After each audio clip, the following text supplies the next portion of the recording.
என்னுடைய நாகை சொந்தங்கள் உங்கள் அத்தனை பேருக்கும் என்னுடைய மனமார்ந்த வாழ்த்துக்களும் நன்றிகளும். நடுவர்களே, உலகத்திலேயே சிறந்த நண்பர்கள் யார் சொல்வீங்க? உலகத்திலேயே சிறந்த நண்பர்கள் யார் சொல்வீங்க? சிறந்த நண்பர்கள் பேராசிரியரும் கலைஞரும். ஆஹா, கைத்தட்டல் கொடுங்க அவருடைய. இப்படி நிறைய பேர் சொல்லிக்கிட்டே போவாங்க நடுவர்களே. ஆனால் இவர்களை விடவும் சிறந்த நண்பர்கள் நீ யாரும் சொல்ற? ஆமா, நான் சொல்றேன். உலகத்திலேயே சிறந்த நண்பர்கள் நம்முடைய கண்கள் தான், வேற யாருமே கிடையாது. கண்கள் இருந்தால் ஆனா நல்லா பாடுறீங்க, ஆனா அந்நிய பக்கத்துல நேர்ல வச்சுட்டே பாடுறீங்க. ஆனா உண்மையா சொல்றேன் நடுவர்களே, ஏன் நான் கண்கள் சொல்ல தெரியுங்களா? இந்த கண்கள் தான் ஒரே நேரத்துல சிரிக்கும், ஒரே நேரத்துல யாராவது வந்தா பார்க்கும், ஒரே நேரத்துல அழுதா அழும். உண்மைதானுங்க? அதே மாதிரிதான் எங்க மூத்தோர்களும் அவர்களுடைய வார்த்தைகளும். அவங்க ரெண்டு கண்ணு, இந்த ரெண்டு கண்ணுல ஒரு கண்ணு இல்லைன்னா கூட எதுக்க உள்ள உருவம் தெரியாது. நான் என்னைக்குமே எதிரணியே இகழ்ந்து பேசவும் மாட்டேன், எப்போ இகழ்ந்து பேசியது இல்லை, இன்னைக்கு சத்தியமா பேசவே மாட்டேன். ஏன் தெரியுங்களா? வரலாறு தெரியும். சொல்லுங்க. அது என்ன காரணம் தெரியுமாங்க? அவங்க 3 பேருமே என்னுடைய அக்கா. இந்த 3 அக்காவையும் எதிர்த்து பேச அவங்க வீட்டுல உள்ளவங்களுக்கே தைரியம் கிடையாது. அதனால எனக்கு சுத்தமா தைரியம் கிடையாது. உண்மையான நீ 3 அக்காக்கெல்லாம் பயப்படுறது. சரிங்க, நீ பொதுவாகவே பொம்பளை கண்டா எதிர்த்து பேசணும். நான் நிஜமா பேசவே மாட்டேன். ஆனா இருந்தாலும் கூட இந்த அற்புதமான விழாவை நடத்திட்டு இருக்காங்க. இவங்களுக்காக கூட என்னுடைய கண்ணதாசன் ஐயா அழகா ஒரு அற்புதமா ஒரு பாடலை கொடுத்தாருங்க. உழைக்கும் தோழர்களே ஒன்று கூடுங்கள், உலகம் நமது என்று சிந்து பாடுங்கள். உழைக்கும் தோழர்களே ஒன்று கூடுங்கள், உலகம் நமது என்று சிந்து பாடுங்கள். மேடு பள்ளம் இல்லாத சமுதாயம் தானே என்ன வழி என்று எண்ணி பாருங்கள். அண்ணன் சொல்லும்படி கண்டு நன்மை தேடுங்கள், அண்ணா சொன்னபடி கண்டு நன்மை தேடுங்கள். நீங்க நல்லா இருக்கு நாளும் தேவை, இந்த நாட்டில் உள்ள ஏழைகளின் வாழ்வும் தேவை. இங்கு நல்லவங்க எல்லாரும் உங்க பின்னாலே, நீங்க நினைச்சதெல்லாம் நடக்கும் உங்க கண்ணு முன்னாலே. இங்கு நல்லவங்க எல்லாரும் உங்க பின்னாலே, நீங்க நினைச்சதெல்லாம் நடக்கும் உங்க கண்ணு முன்னாலே. நீங்க நல்லா இருக்கணும் நாளும் தேவை, இந்த நாட்டில் உள்ள ஏழைகளின் வாழ்வும் தேவை. அருமையா பாடு. ஆனால் இந்த பாடலை எழுதி பெயர் பெற்றவர் புலவர் புலமை பித்தர். நல்லா ஒரு முறை கைத்தறி கொடுங்க நடுவர்களே. 1947ஆம் வருஷம் ஆகஸ்ட் மாசம் 14ஆம் தேதி, அடுத்த நாள் நமக்கெல்லாம் சுதந்திரம் கிடைக்க போகுது. எல்லாரும் ரொம்ப சந்தோஷமா இருக்கிறாங்க. அந்த சுதந்திரம் கிடைக்க போகிற தருவாயில எல்லா தலைவர்களுடைய வீடுகளும் பூட்டப்பட்டிருக்குது.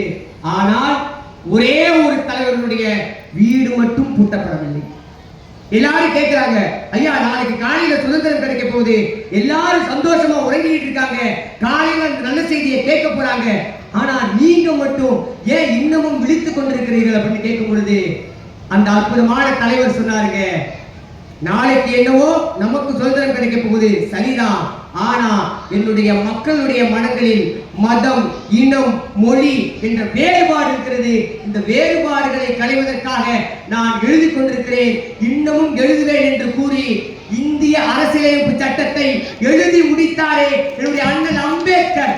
அவருடைய மூத்தோருடைய வார்த்தை, அந்த சொல்தான் இன்றளவும் நமக்கு ஏன் உலகத்திற்கே அரசியலமைப்பு சட்டமாக இருக்கிறது என்று சொன்னால் எங்கள் வார்த்தை எப்படி போய்த்து போகும். அதனால நாங்க சொன்னாங்க, காற்றும் நீரும் வாழும் நெருப்பும் பொதுவில் இருக்குது, மனுஷன் காலில் பட்ட பூமி மட்டும் பிரிஞ்சு கிடக்குது. காற்றும் நீரும் வாழும் நெருப்பும் பொதுவில் இருக்குது, மனுஷன் காலில் பட்ட பூமி மட்டும் பிரிஞ்சு கிடக்குது.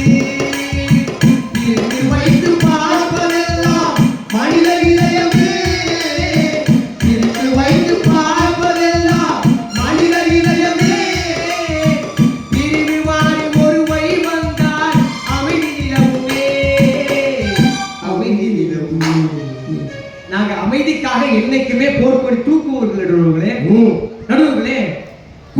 என்னங்க?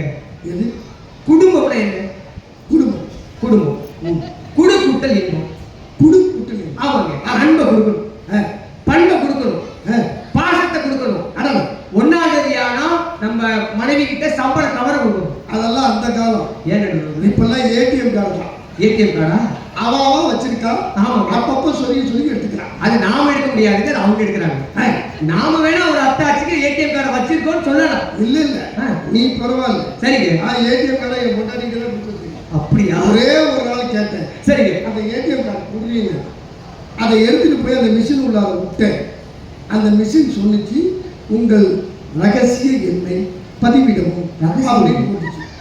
நான் உடனே என் பொண்டாட்டிக்கு ஃபோன் பண்ணி, ரகசிய எண்ணெய் ஏதோ சொல்றாங்கடி, என்ன எண்ணடின்னு என் மனைவி சொல்றா, அதெல்லாம் ரகசியம், உங்கள்கிட்ட சொல்ல மாட்டேன்ட்டான். அப்படியா? எல்லார் வீட்லயும் அதாங்க ஓடிட்டு இருக்கு. ஆனா குடும்பம்ங்கிறது என்ன தெரியுமாங்க? மனைவிக்கு ஒண்ணுனா கணவன் துடிக்கிறதோ, கணவனுக்கு ஒண்ணுனா மனைவி துடிக்கிறதோ, இந்த ரெண்டு பேருக்கு ஒண்ணுனா அந்த குடும்பமே துடிக்கிற அந்த வாழ்க்கை இருக்குல்லங்க, அதுதாங்க குடும்பம். அந்த குடும்பத்துக்குள்ள அன்னைக்கு என்ன பாத்தீங்கன்னு வச்சுங்களேன், எல்லா குடும்பத்துக்குள்ளேயும் கூட்டு குடும்பம்னு ஒண்ணு இருந்துச்சு. ஒரு கணவன் மனைவிக்குள்ள சண்டை வந்தா கூட அந்த சண்டைய வீட்டுல இருக்கிற மூத்தவங்க எல்லாரும் தீர்த்து வச்சாங்க.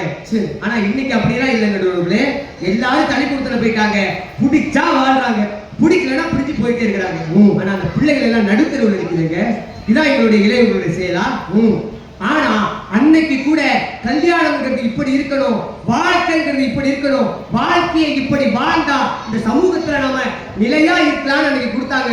கண்ணாலே ரகசியம் பேசிக்கிட்டோம், நாங்க ரெண்டு பேரும் காதல் வாங்க பேசிக்கிட்டோம். கண்ணாலே ரகசியம் பேசிக்கிட்டோம், நாங்க ரெண்டு பேரும் காதல் வாங்க பேசிக்கிட்டோம். சீக்கிரமா கல்யாணம் முடிக்கிட்டோம், அதை சிறுத்த முறையில நடத்திக்கிட்டோம். பெற்றாலும் ஒன்று ரெண்டு சுத்து போடுவோம், அதுக்கு ஒன்றுவாயா ரெண்டு பேரும் பாடுபடுவோம். மூதாடி பிள்ளைகளை பெற்க மாட்டோம், அது முன்னோக்கி வழிபட மாட்டோம். புதுசா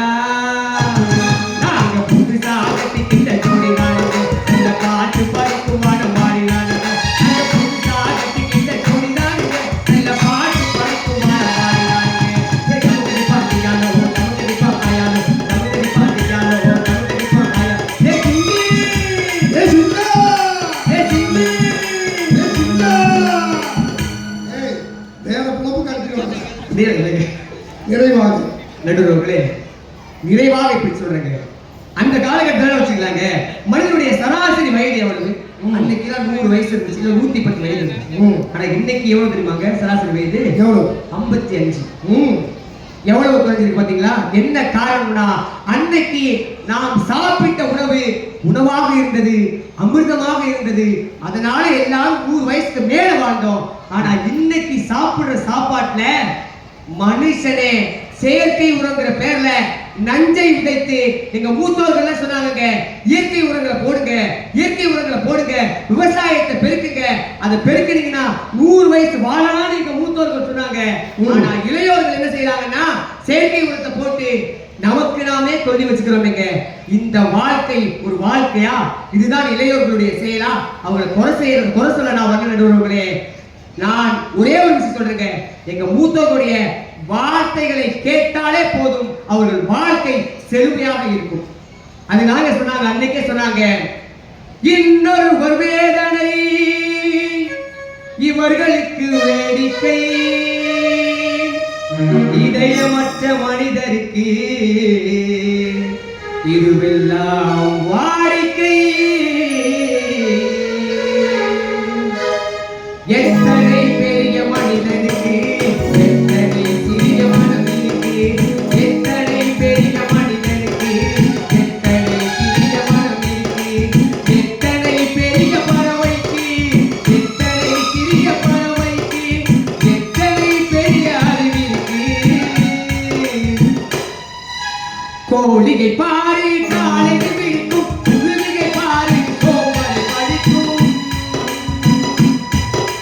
காக்கையை பாரு கூடி பிழைக்கும், காக்கையை பாரு கூடி பிழைக்கும்,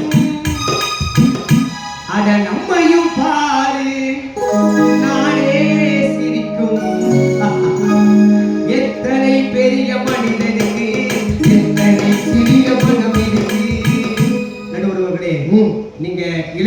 செய்வதெல்லாம் நாங்கள் குறையாக சொல்லவில்லை. ஆனால் மூத்தோர்களுடைய வார்த்தை சொல் அமிர்தம். அந்த அமிர்தத்தை எடுத்துக்கொண்டால் நீங்கள் அமரனாக வாழலாம் என்பதை மட்டும் சொல்லி இந்த மாமன்றத்தில் என்னை போன்ற ஏதோ ஒரு மூலையில் இருக்கக்கூடிய பேச்சாளர்கள் கூட மேடை ஏற்றி இப்படித்தான் பேச வேண்டும் என்று அழகு பார்த்துக் கொண்டிருக்கூடிய உங்கள் நாகையாளர்களின் பொற்பாதங்களை தொட்டு வணங்கியும் இந்த நாகைவாழ் சொந்தங்கள் அத்துணை பேரின் பொற்பாதங்களை தொட்டு வணங்கி விடைபெறுகிறேன். வாய்ப்பு இருந்தால் சந்திப்போம். தமிழ் வாழட்டும். தமிழர்கள் மட்டுமே இந்நிலத்தை ஆளட்டும். நன்றி, வணக்கம். மிக சிறப்பாக பிரபாகரன்